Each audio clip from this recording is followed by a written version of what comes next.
Hello world. Hello. Hope you're well and you've all had a great day. If anyone is on, could you please let me know if you can hear me and just let me know please how everything's viewing. If you can hear me, if the picture's great. But yeah, it's good to have you all back. After the weekend. Hope it's been good.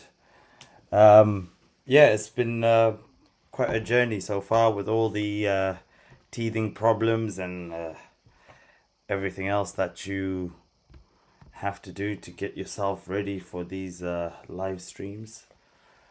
Everything is all about habit. It all takes time. It will eventually all start gelling together and making a lot more sense. But at the moment, yeah, we're just trying as as I go, and so far so good. The feedback is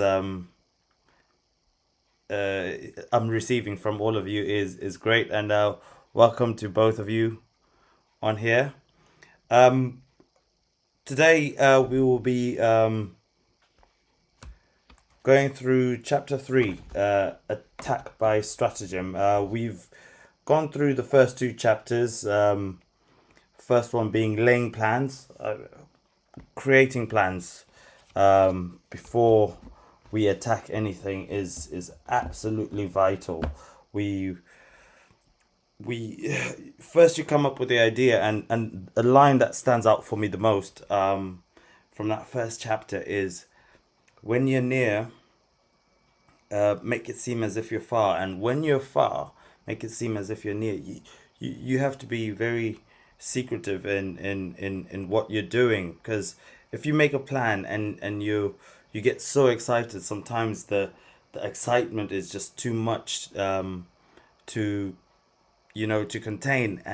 You never know what the person who you're gonna tell to is thinking. Maybe they might be looking for an idea.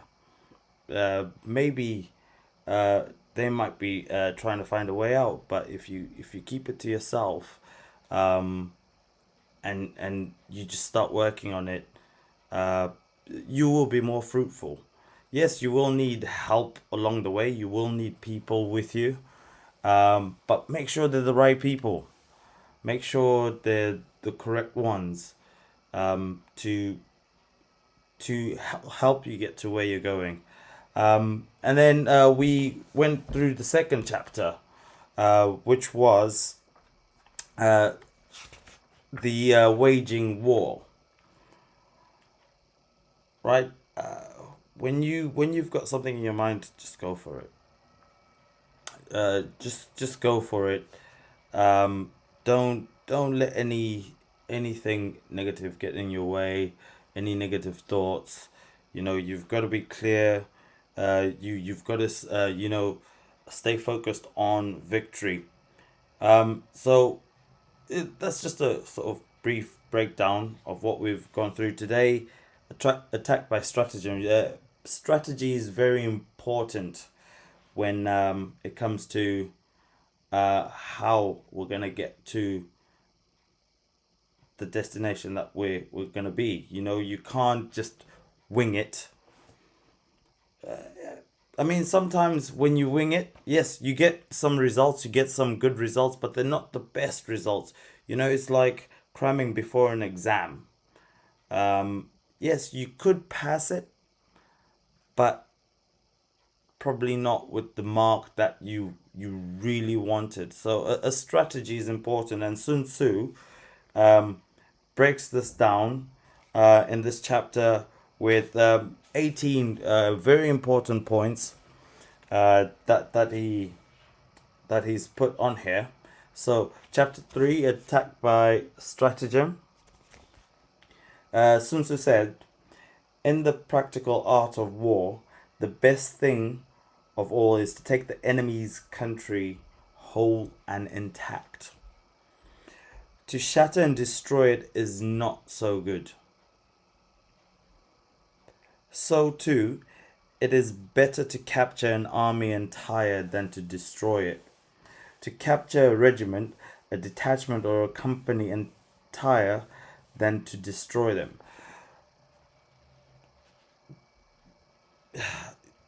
There's so many ways you can attribute all of this to your personal life, to your working life, to um, any conflict that you have. Um, to destroy it is not so good. Hence, to fight and conquer in all your battles is not supreme excellence. Supreme excellence consists in breaking the enemy's resistance without fighting. Thus, the highest form of generalship is to bulk. He uses this word bulk, BAULK. We'll just check to see what that means quickly. I'll just look for this. Bulk, the meaning of it on here says is to show unwillingness to do something, often because it is difficult or unpleasant, or to suddenly stop short and refuse to go on. So, to fight and conquer in all your battles is not supreme excellence.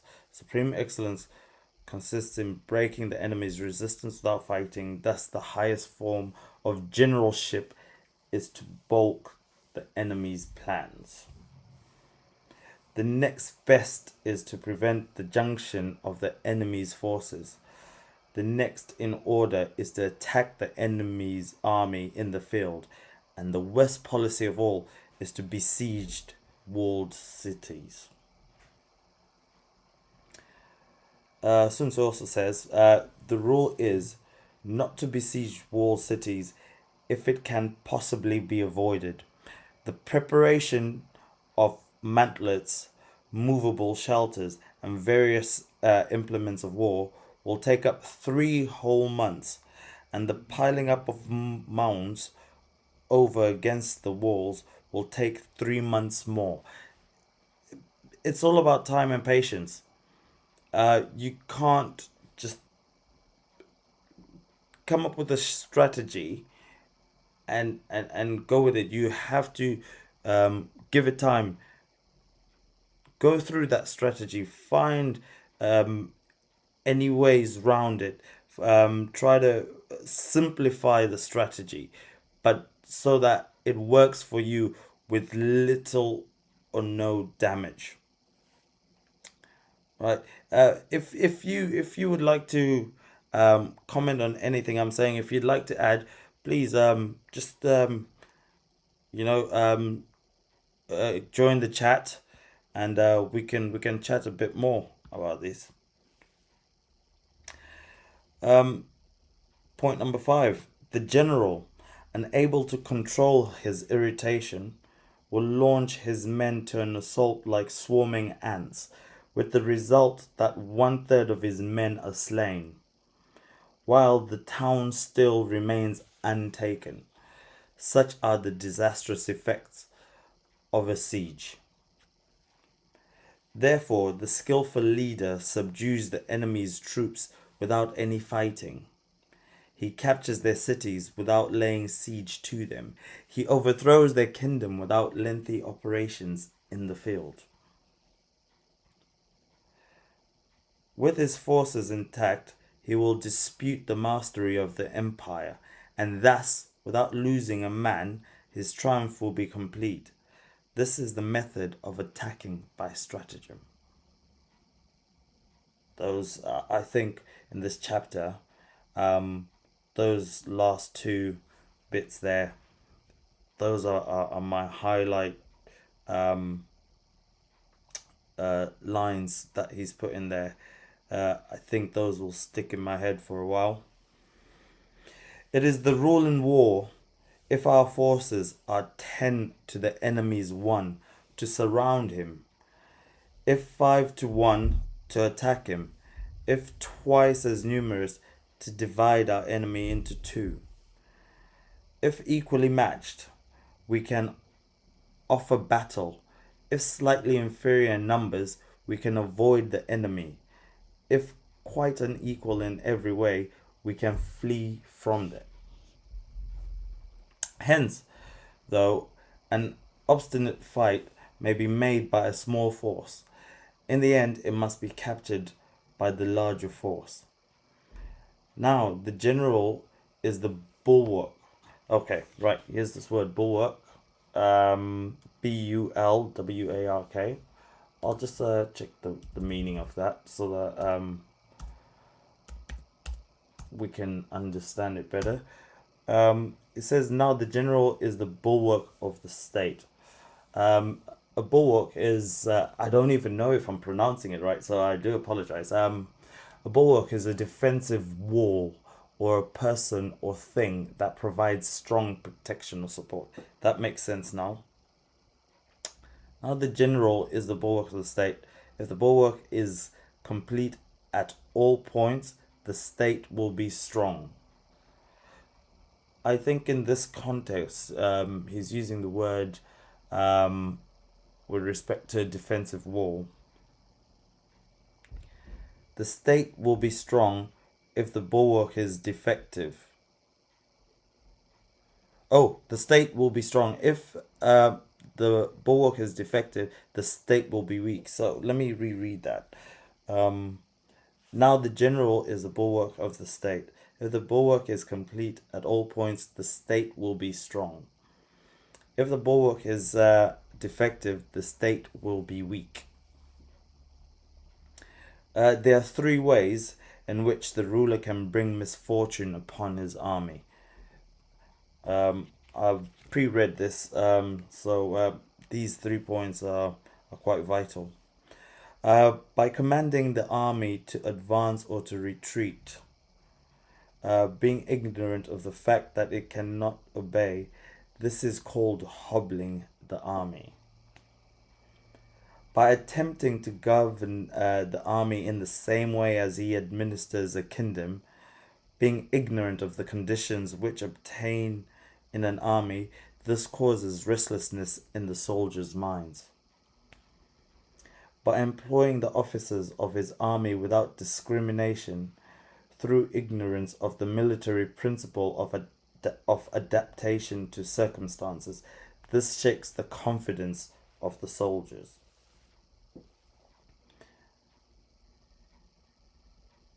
So, this can bring misfortune. For me, I would say if you're not 100% sure, if you're unprepared, um, you you will bring misfortune. Your plans will not be they won't be as fruitful as you intend them to be.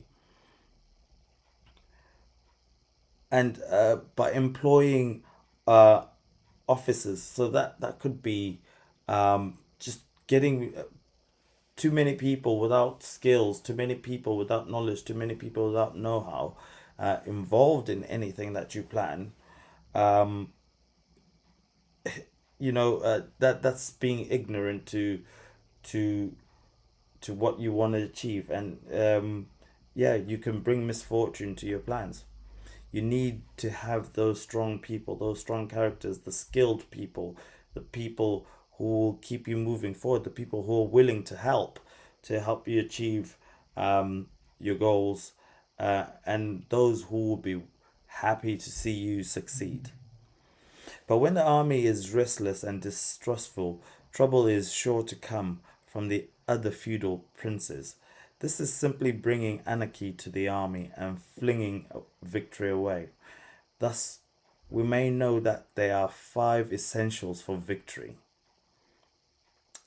He will win who knows when to fight and when not to fight. That speaks for itself. He also says, he will win who knows how to handle both superior and inferior forces. He will win whose army is animated by the same spirit throughout all its ranks.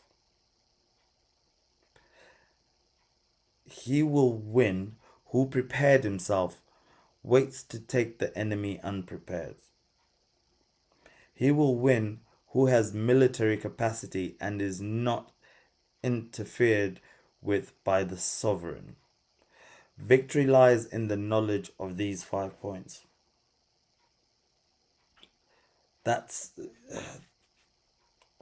those 5 points. Yes, they are essential. Um, the they're basically showing you how to win. Hence the saying, if you know the enemy and know yourself, you need not fear the result of 100 battles. If you know yourself, but not the enemy, for every victory gained, you will also suffer a defeat. If you know neither the enemy nor yourself, you will succumb in every battle. Right, that is the end of this chapter, Attack by Stratagem. I'll read that last bit. If you know neither the enemy nor yourself, you will succumb in every battle. Having a sane mind and strong in thought will lead you to victory. Letting people, too many people, into what you're trying to do. Someone could make a comment which would bring up some negative thoughts. It will make you doubt yourself. It will make you not know or question or ponder a bit more in a negative way of what you're trying to do. The war um, that he mentions in here, for me personally, is the war against habits that might be stopping you from achieving the things that you want to achieve. So yeah, that's the chapter that we've touched on today, and the next chapter will be tactical dispositions. Um, being prepared and having a plan, making the actual attack, and having a strategy before you attack. That's where we've gone to now.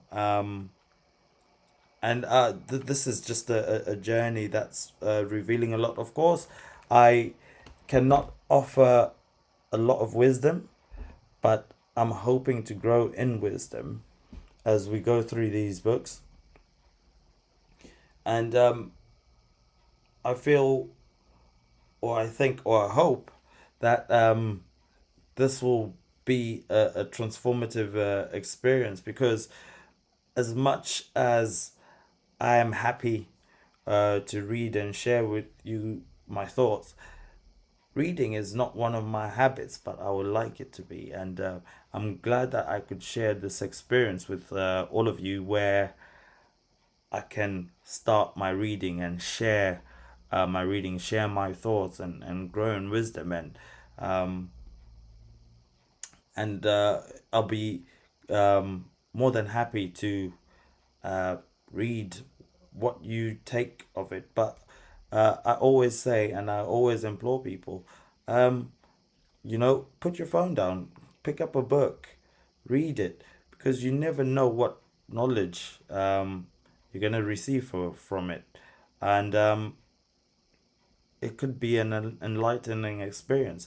But if you don't have the time to read, if you don't have um, the books, well, just simply log in, subscribe, and we will go through them together. All you have to do is listen. I will do um, all the reading. I will, as I go forward, start, um, you know, being less interruptive whilst I'm doing the reading, and I will come up with a better strategy for this channel moving forward. It's fitting with the chapter that we've done. But it's all about growth. It's all about learning as we go. It's all about um, leaving your mark, but also bringing people back to the old ways of gaining information as we live so much in the digital world. Um, and you can be waylaid by a lot of the information that you come across, as you these devices that we use take your attention span. But a book, once you open it, you can leave your mark, and you can continue reading it whenever you have the time. So I thank you all for tuning in, um, and I look forward to seeing you guys on the next chapter, which I will schedule below. So if you could hit your notification bell, you'll know when I will next be live. And I've got some interesting things coming up, but I can't reveal too much. All right. Thank you, and enjoy the rest of your days.